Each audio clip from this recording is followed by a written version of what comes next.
Bien très chers téléspectateurs, aujourd'hui, je suis venu vous apporter le message de Dieu qui a pour thème la plénitude de Dieu. Bien, je commencerai par la prière avant d'attaquer ma prédication. Éternel Dieu, je te loue, je te bénis. Je te rends grâce, tendre Père, pour cette opportunité que tu m'as donnée pour prêcher ta parole à la multitude de gens qui me regardent dans les réseaux sociaux. Laisse que ton esprit illumine leur cœur pour qu'ils saisissent tout ce que je vais leur dire en ce moment. Certes, l'homme ne vivra pas seulement du pain, mais de toute parole qui sort de ta bouche. Et laisse que cette parole éternelle, Dieu, puisse communiquer ta vie à tous ces ancêtres qui ont disposé leur cœur pour suivre cette prédication. Je bénis ton nom au nom de Jésus. Amen. Praise God. Hallelujah.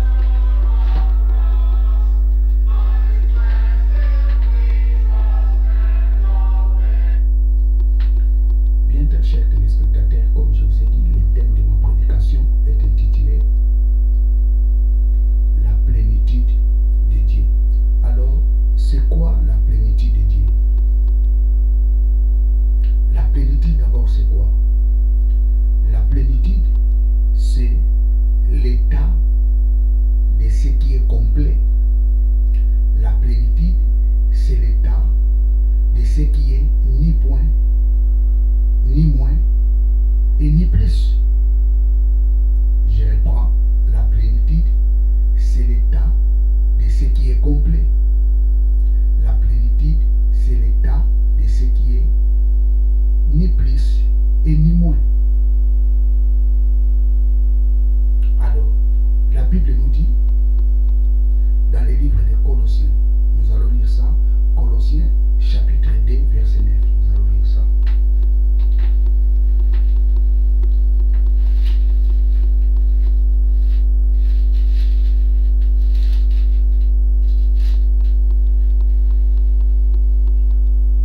Car en lui habite corporellement toute la plénitude de la divinité. Car en lui habite corporellement toute la plénitude de la divinité.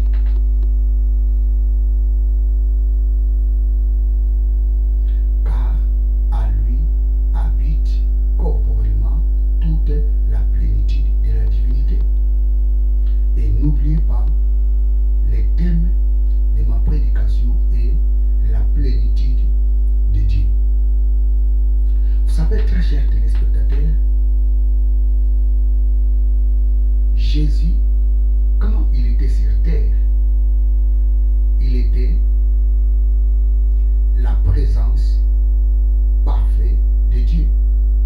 Jésus, quand il était sur terre, il était la présence exacte de Dieu. Jésus, quand il était sur terre, il était la présence précise de Dieu.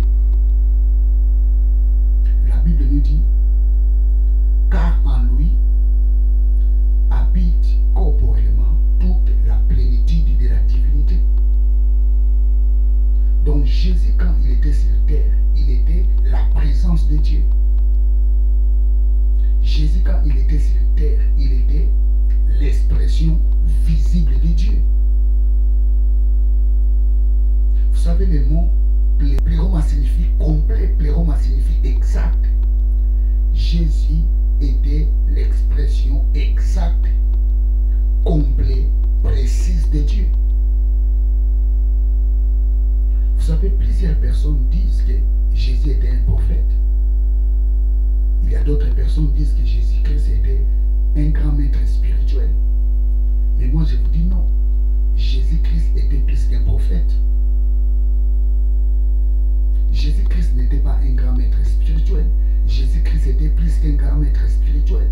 Pourquoi? Parce que la Bible nous dit, en lui habite corporellement toute la plénitude de la divinité. En lui habite corporellement la présence exacte de Dieu. En lui habite corporellement la présence précise, correcte, complète de Dieu. Oh, praise God.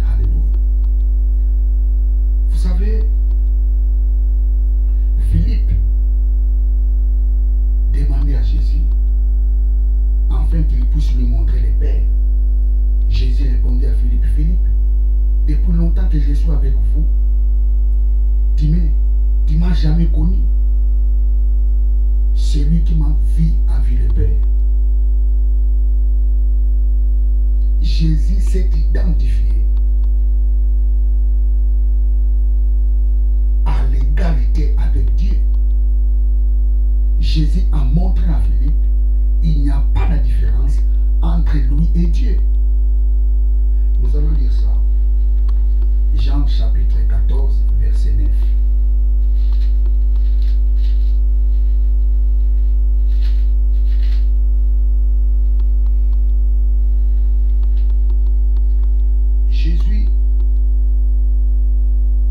Jésus lui dit, il y a si longtemps que je suis avec vous et tu ne m'as pas connu, Philippe.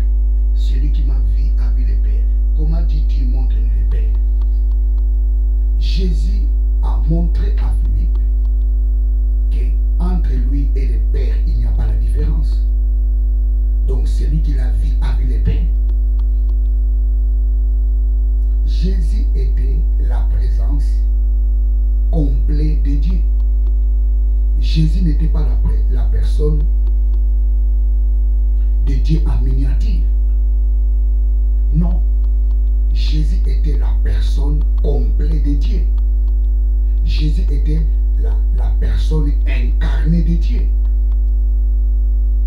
Jésus est Dieu en chair humaine. C'est très important. Car en lui c'est qui? C'est Jésus. Car en Jésus habitait corporellement toute la plénitude de la divinité. Praise God, hallelujah. Vous savez, très chers téléspectateurs, Jésus-Christ était 100% homme, 100% Dieu.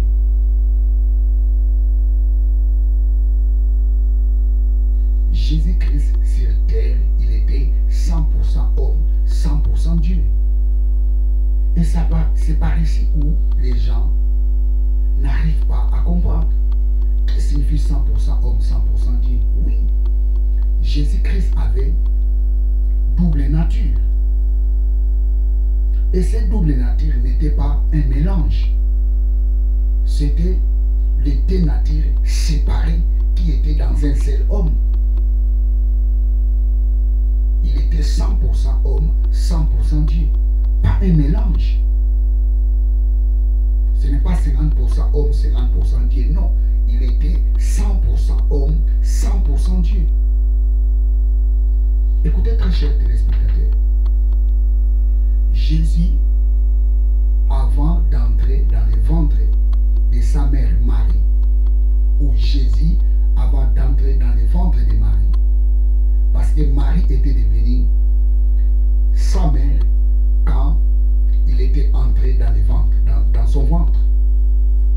C'est par là où Marie était devenue la mère de Jésus. Mais avant d'entrer dans le ventre de Marie, Jésus était Dieu. Que nous dit la Bible? Jean chapitre 1er verset 1. Nous allons lire ça. Au commencement était la parole, et la parole était avec Dieu, et la parole était Dieu.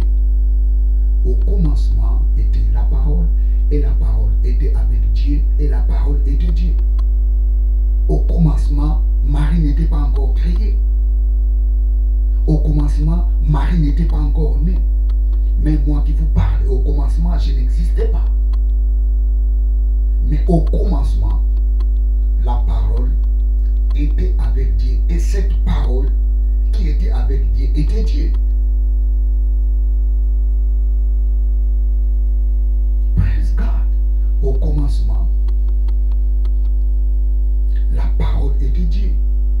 Cette parole-là, c'est qui? C'est Jésus. Donc Jésus, avant d'entrer dans le ventre de Marie, il était Dieu, 100% Dieu. Pas un Dieu en miniature. Et c'est pour cela qu'il dit à Philippe, et Philippe, celui qui m'a vu a vu le Père.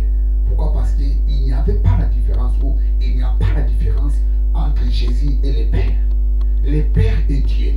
Jésus aussi est Dieu. Ici, je suis dans la Trinité. bien que plusieurs personnes ne croient pas à la Trinité, un jour, j'en parlerai et vous serez d'accord avec moi que notre Dieu est trinitaire. Oh, praise God, hallelujah. Et les jours où j'en parlerai, je vous démontrerai, verset par verset, que le Dieu de la Bible est trinitaire. Praise God, hallelujah.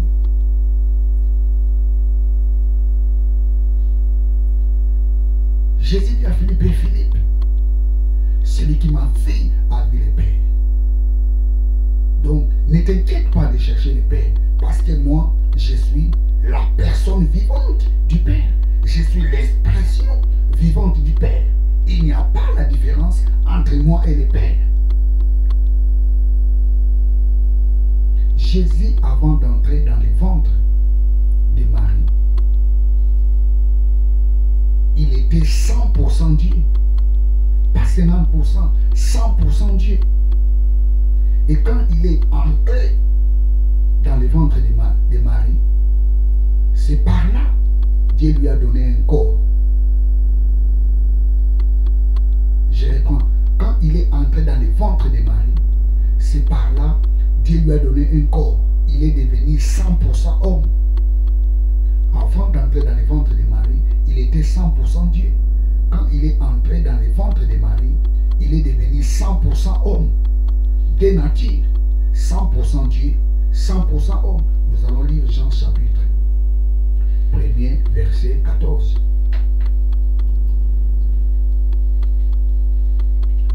Et la parole a été faite chair, et il a habité parmi nous, plein de grâce et plein de vérité. Et nous avons contemplé sa gloire, une gloire comme la gloire du Fils unique venu du Père. Et la parole a été faite chair. Quand est-ce que la parole a été faite chair? Cette parole a été faite chair quand elle est entrée dans le ventre de Marie. Et c'est par là, la parole qui était Dieu est devenue chair. 100% homme. Oh, praise God, hallelujah, praise God, hallelujah, praise God, hallelujah. Nous allons lire Hébreux chapitre 10, verset 5.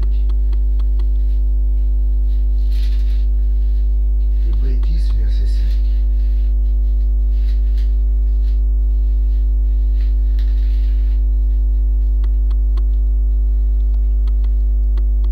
C'est pourquoi Christ, avant d'entrer dans le monde, c'est pourquoi Christ, avant d'entrer dans le monde, c'est très important.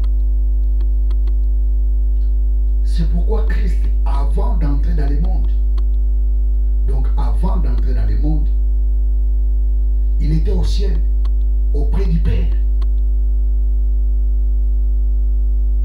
C'est pour cela que Christ, avant d'entrer dans le monde, dit, tu n'as voulu ni sacrifice, ni offrande, mais tu m'as formé un corps. Tu m'as formé un corps. Quand est-ce que Dieu a formé un corps pour Jésus? Dieu a formé un corps pour Jésus quand il était entré dans le ventre de Marie. C'est par là où Dieu lui a donné un corps.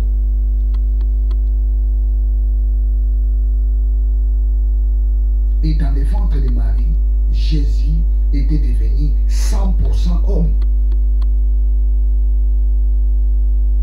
Donc il avait double nature. Il était 100% Dieu, premièrement. Deuxièmement, 100% homme. Donc quand l'épître aux Colossiens nous dit, en lui habite corporellement toute la plénitude de la divinité de Dieu. Cela est vrai. Parce que la personne de Jésus était la présence de Dieu.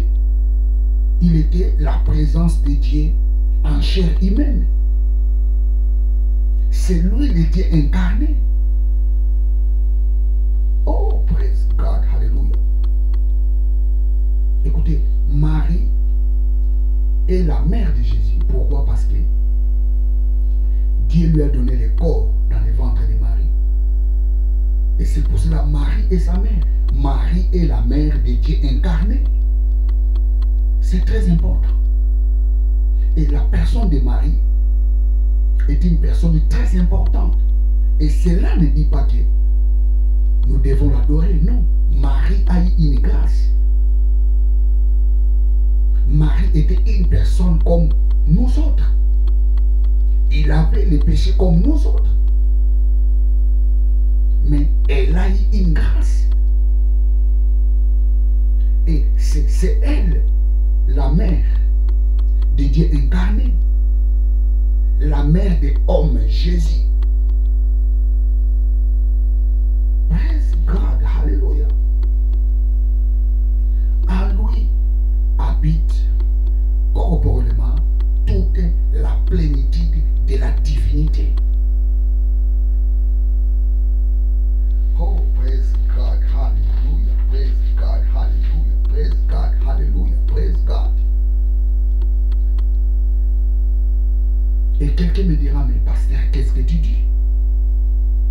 Si Jésus-Christ est Dieu, pourquoi est-il mort? Pourquoi est-il mort? Parce qu'un Dieu ne peut pas mourir. Et toi, tu nous dis qu'il est Dieu. Pourquoi est-il mort? Pourquoi? Écoute. Jésus-Christ était mort. Pourquoi? Parce qu'il était 100% homme. Il était mort parce qu'il était 100% homme dans le but de mourir pour les pécheurs. Jésus-Christ était mort parce qu'il était 100% homme. Et c'est pour cela même qu'il a eu le corps. Il était mort pour les pécheurs. Il devrait mourir. C'est pour cela qu'il a eu le corps. Il s'est identifié à nous. Il était mort à notre place. La Bible nous dit le salaire du péché c'est la mort. Christ a reçu ce salaire pour nous. Il était mort à notre place. Oh, praise God, hallelujah. Il était mort à notre place. Que nous dit la Bible dans Romains chapitre 5, verset 8, nous allons lire ça.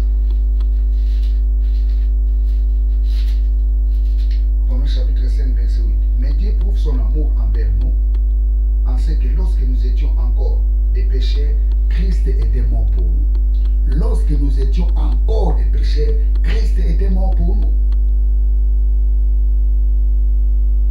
Christ était mort parce qu'il était 100% homme. Il était mort dans le but de mourir pour les hommes. Il était mort pour nous. Il était mort pour l'humanité entière. Il était mort pour les athées. Il était mort pour les bouddhistes. Il était mort pour les musulmans. Il était mort pour tous les humains qui vivent sur cette terre. C'est très important. Lorsque nous étions encore des pécheurs, Christ était mort pour nous.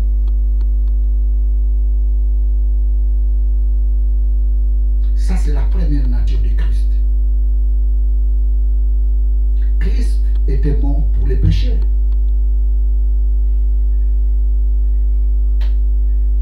Praise God, hallelujah. Il était 100% homme. Et c'est pour cela qu'il était mort dans le but de mourir à la place des hommes. Ça, c'est la première chose. Alors, comme il est Dieu, comme il est 100% Dieu, c'est pour cela il était ressuscité pour sauver tous ces ascètes qui croient en lui.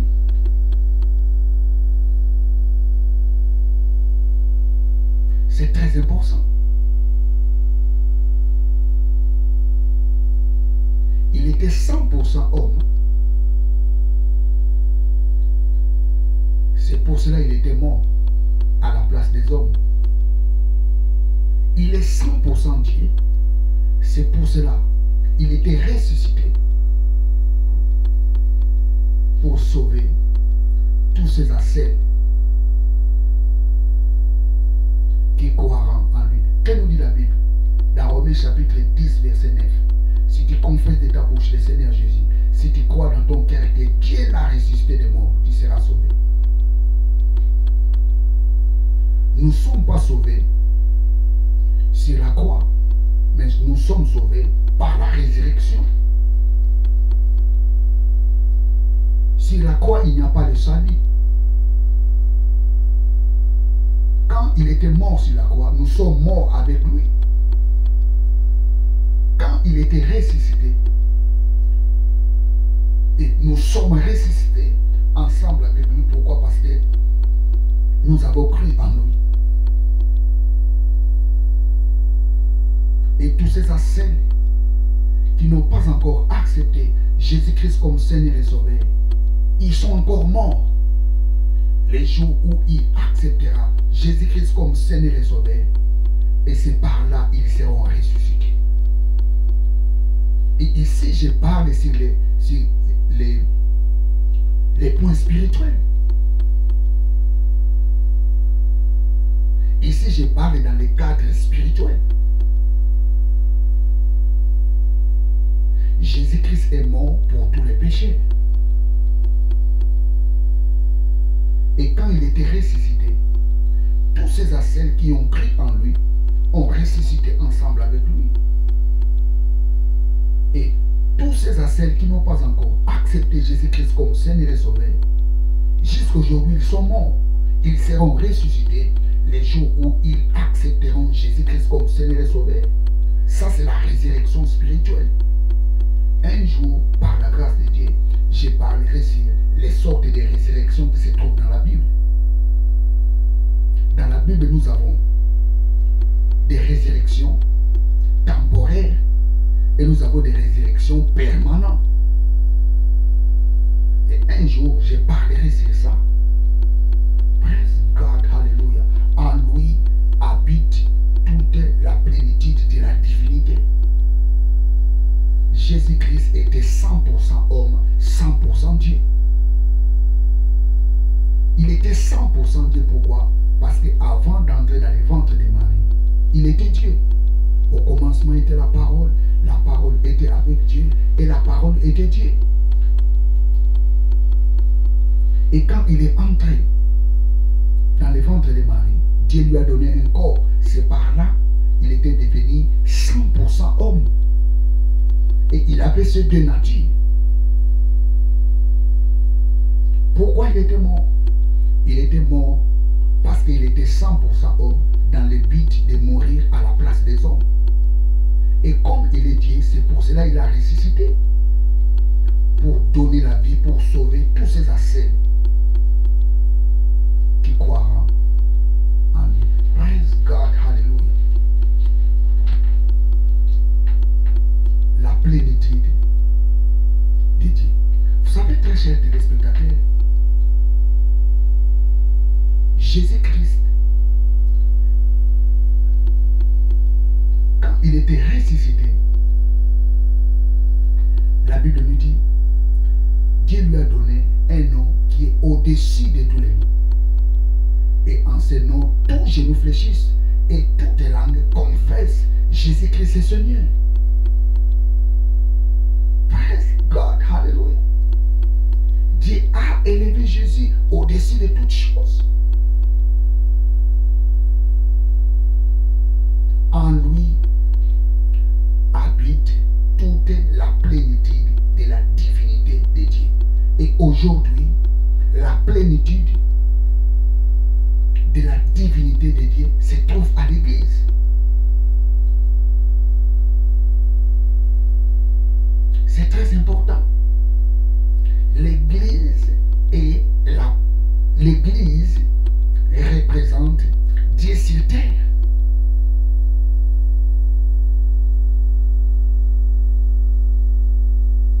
C'est très important. L'Église représente Dieu sur terre.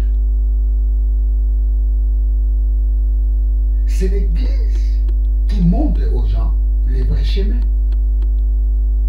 C'est l'Église qui ramène les gens vers Dieu. Parce que le but de l'Église, c'est présenter au monde Jésus. Le but de l'Église, c'est faire sortir les gens du ténèbre pour qu'ils entrent dans la lumière. La lumière est Christ. Ça, c'est le but de l'Église. Praise God, hallelujah. En lui habite toute la plénitude de la divinité. Nous allons lire un passage biblique. C'est dans Éphésiens chapitre 1, verset 20 à 23. La plénitude de Dieu à l'Église. La plénitude de Dieu à l'Église. Éphésiens chapitre 1er, verset 1 à 20.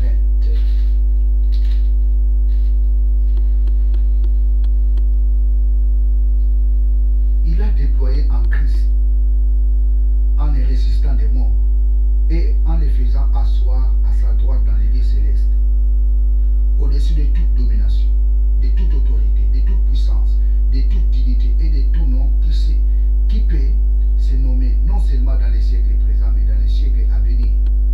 Il a tout mis sous ses pieds et il a donné pour chef suprême à l'Église, qui est son corps, la plénitude de celui qui remplit tout en tout. Quand Dieu a ressuscité Christ d'entre les morts, que nous dit la Bible? Il lui a fait asseoir à sa droite. Il lui a fait asseoir à sa droite au-dessus. C'est-à-dire, il lui a élevé au-dessus de toute domination, de toute autorité, de toute puissance.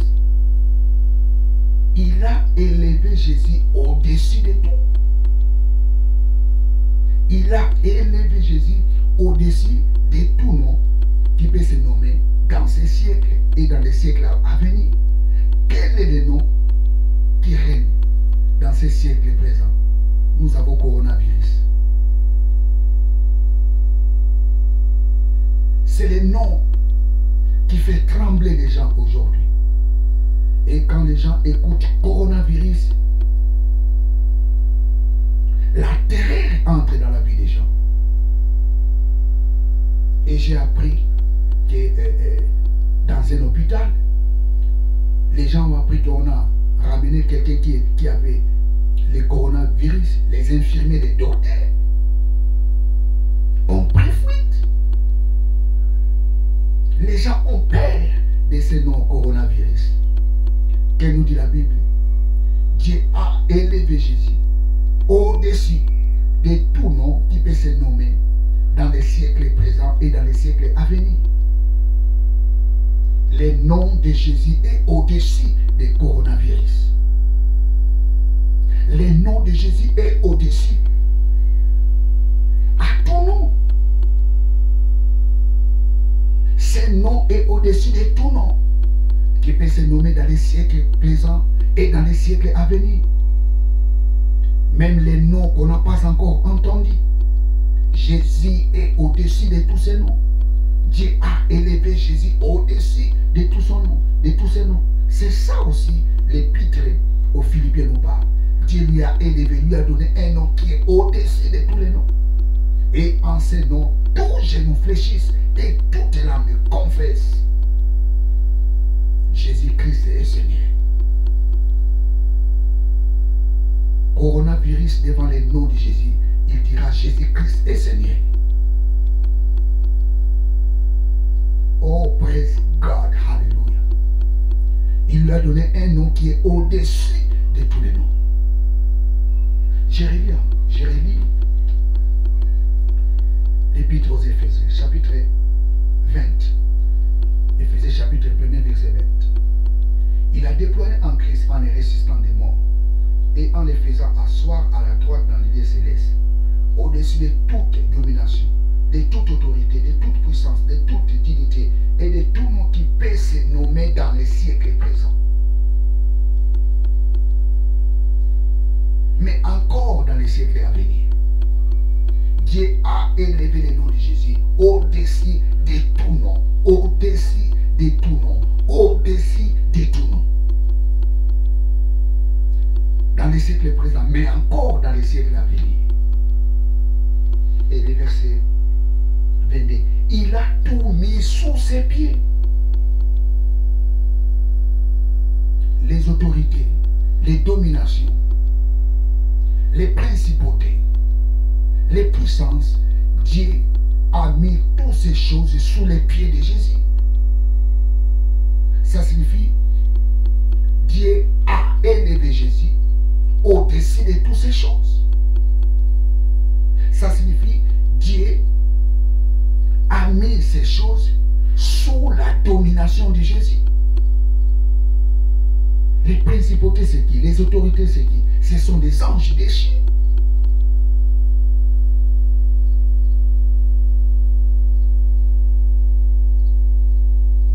Dieu a mis tous ces gens-là, tous ces groupes-là,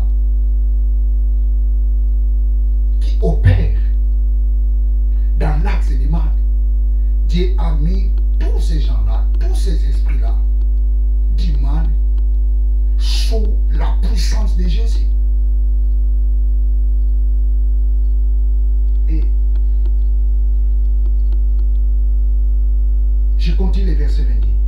Il a tout mis sous ses pieds et il a donné pour chef suprême à l'Église, qui est son corps, la plénitude de celui qui remplit tout en tout. Dieu a mis toutes ces choses. Dieu a mis toutes ces principautés, toutes ces autorités, toutes ces puissances, tous les noms qui sont nommés dans les siècles présents et dans les siècles à venir. Dieu l'a mis sous la domination de Jésus. Et Dieu a donné cette autorité-là à l'Église qui est son corps.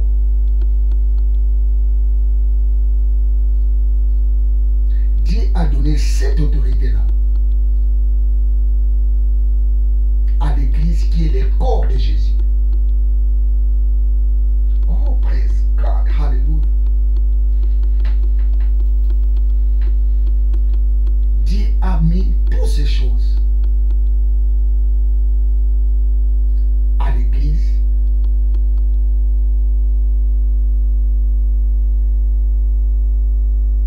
qui est le corps de Jésus.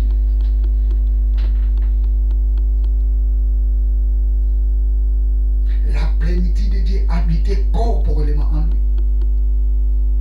Et comme nous sommes les membres de son corps, nous avons la plénitude de la divinité. L'Église a la plénitude de la divinité de Dieu. Dieu a mis les autorités, les dominations, les puissances sous les pieds de Jésus. Et cette domination-là, Dieu l'a donnée à l'Église, qui est son corps. Écoutez, toi qui me regardes, tu es en Christ. Si tu es en Christ, tu es le membre de son corps, comme tu es le membre du corps de Christ. Les dominations sont sous tes pieds. Les autorités sont sous tes pieds. Sous tes pieds. Les principautés sont sous tes pieds. Et les noms qui peuvent se nommer dans les siècles présents et dans les siècles à venir sont sous tes pieds. Écoutez, coronavirus est sous tes pieds. Pourquoi? Parce que tu es le membre du corps de Christ. Pourquoi? Parce que Dieu a donné la domination qu'il a donnée en Christ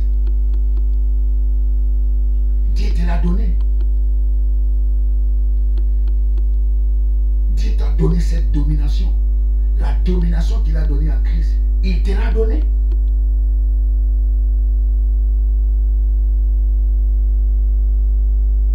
Tu es au-dessus de toutes ces choses. Tu dois comprendre cela.